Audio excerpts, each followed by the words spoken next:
Rabu malam, setelah menjalani pemeriksaan kedua dengan agenda konfrontasi, tim penyidik Polri ternyata tak kunjung menahan Putri Sambo dengan alasan kemanusiaan.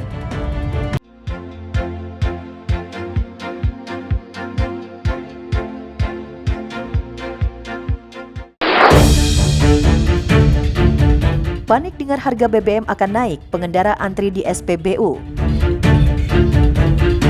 Kabar akan naiknya harga BBM bersubsidi khususnya Pertalite dan Pertamax pada Kamis 1 September 2022 membuat heboh masyarakat. Bahkan Rabu malam kemarin terjadi panic buying di lokasi SPBU di berbagai daerah. Pengendara motor dan mobil terlihat antri di SPBU demi mengisi bahan bakar kendaraannya agar tidak membeli BBM dengan harga baru.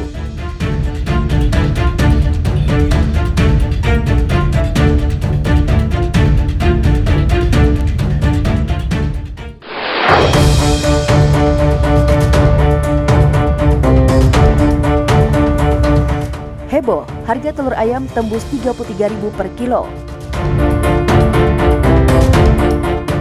Jika BBM bersubsidi, harganya masih sama. Tidak demikian dengan harga telur ayam yang kini jadi perbincangan masyarakat. Sebabnya, harga telur ayam terus merangkak naik. Bahkan di sejumlah pasar di Jabodetabek pada Rabu kemarin, harganya sudah tembus di angka Rp33.000 per kilogramnya. Padahal, harga normal telur ayam sebelumnya di kisaran Rp24.000. Meroketnya harga telur ayam membuat masyarakat, terutama kaum ibu, menjerit. Bagaimana tidak, telur ayam yang belakangan menjadi primadona untuk lauk makan menggantikan daging sapi dan ayam yang harganya sudah mahal. Kini harganya malah ikutan mahal. Semoga maksudnya pemerintah menstabilkan harga telur lagi biar pedagang juga nggak terlalu rugi.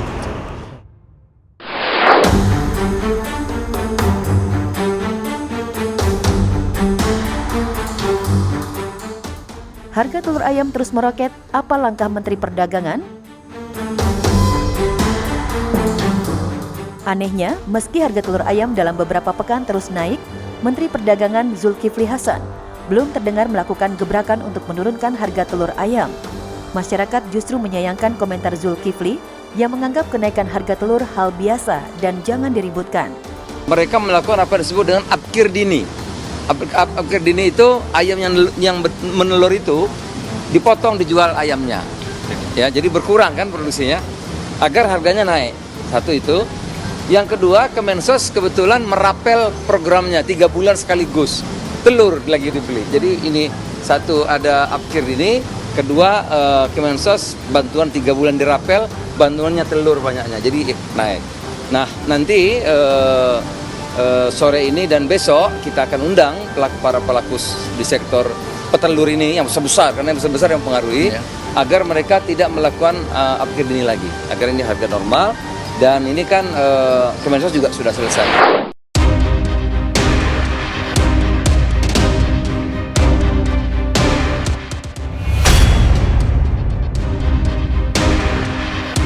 Santri terluka dianiaya temannya di pesantren. Video seorang santri diduga korban perundungan temannya di sebuah pondok pesantren menjadi perhatian warganet. Dari video yang diunggah di akun Instagram Medsos John, terlihat kondisi sang santri mengalami luka lebar di area mata kanannya. Meski mengalami kekerasan fisik, santri itu belum melapor ke orang tuanya. Kepada perempuan yang merekam, santri itu mengaku dari pesantren Bustanul Ulum, Bukit Baro, Kabupaten Aceh Besar. Kenapa anak matanya? Sakit, Bu. Kenapa sakit? Ditendang kawan, Bu. Ditendang kawan. Siapa nama kawannya? Ahmad Zaini, Bu. Di mana aja ditendang? Di belakang sekali, di muka 2 kali. Coba lihat matanya. Udah telepon orang tua? Belum, Bu. Kenapa nggak telepon orang tua? Aku, Bu.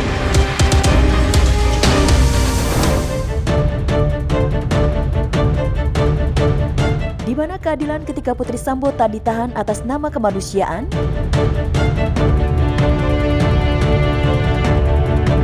Putri Sambo terus jadi sorotan.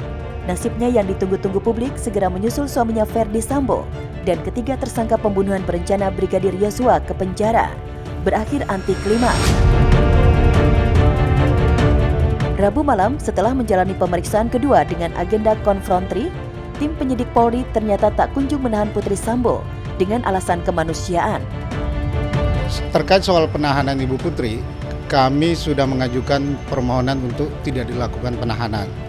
Karena alasan-alasan sesuai pasal 31 ayat 1 KUHP, itu kita boleh mengajukan permohonan itu, dan kita mengajukan karena alasan kemanusiaan. Ibu Putri masih mempunyai anak kecil dan Ibu Putri masih dalam kondisi tidak stabil. Tak ayal, keputusan pihak penyidik tak menahan Putri Sambo yang jelas-jelas diduga kuat terlibat dalam operasi senyap pembunuhan berencana Brigadir J mengundang reaksi dari publik yang mempertanyakan keputusan Polri yang dinilai mendudukan Putri sebagai tersangka paling istimewa karena hanya wajib lapor 2 kali seminggu tanpa sekali tersentuh jeruji besi. Putri Sambo sudah tersangka tapi tidak memakai baju orange. Itu kan keistimewaan juga.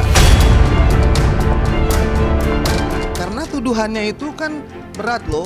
10 tahun ke atas itu tidak boleh lepas.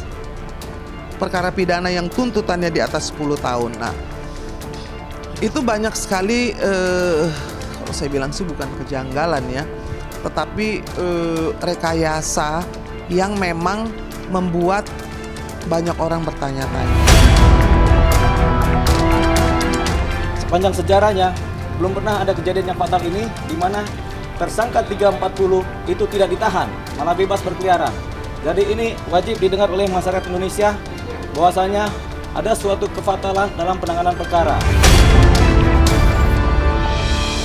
Jika alasannya kemanusiaan karena Putri memiliki anak kecil dan kondisi kesehatannya belum stabil, lantas mengapa Angelina Sondakh dan mendiang Vanessa Angel harus menjalani penahanan?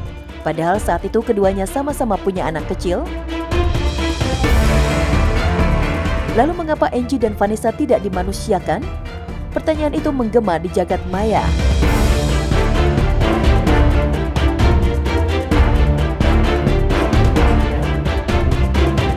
Ibu Putri tetapi diberikan wajib lapor 2 kali seminggu.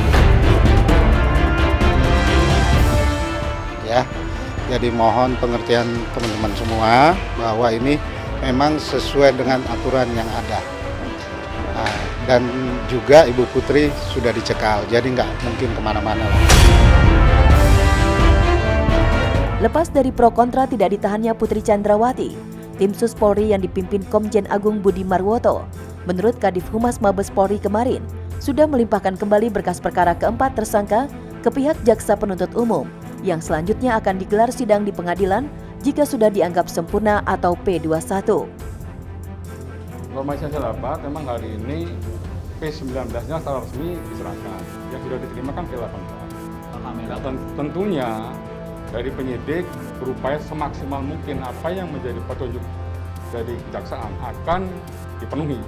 Dan secepatnya juga berkas perkara ini sesuai dengan perintah Pak Kapolri untuk segera disempurnakan, dilimpahkan kembali kepada JPU, dan harapan kami dari hasil komunikasi yang intens antara penyidik dengan Jaksa Penuntut Umum ini bisa cepat P21 dan segera mungkin juga bisa cepat dapat disidang.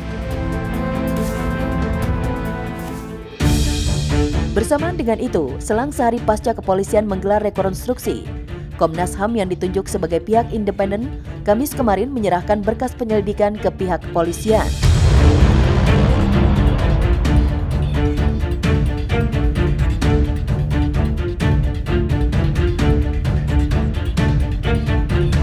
Dari hasil penyelidikan pembanding Komnas HAM atas kasus pembunuhan Brigadir Yosua, tercatat ada 3 substansi yang direkomendasikan. Dari rilis Komnas HAM dan Komisi, yaitu kesimpulan dan rekomendasi terhadap Brigadir J melainkan luka tembak. Tadi juga Pak Anam sudah menyampaikan bahwa penyebab kematian adalah 2 luka tembak, yang satu di kepala dan yang satu di dada sebelah kanan. Terus kemudian terdapat dugaan kuat terjadinya peristiwa kekerasan seksual. Iya, yang ini laporan dan rekomendasi untuk Polri.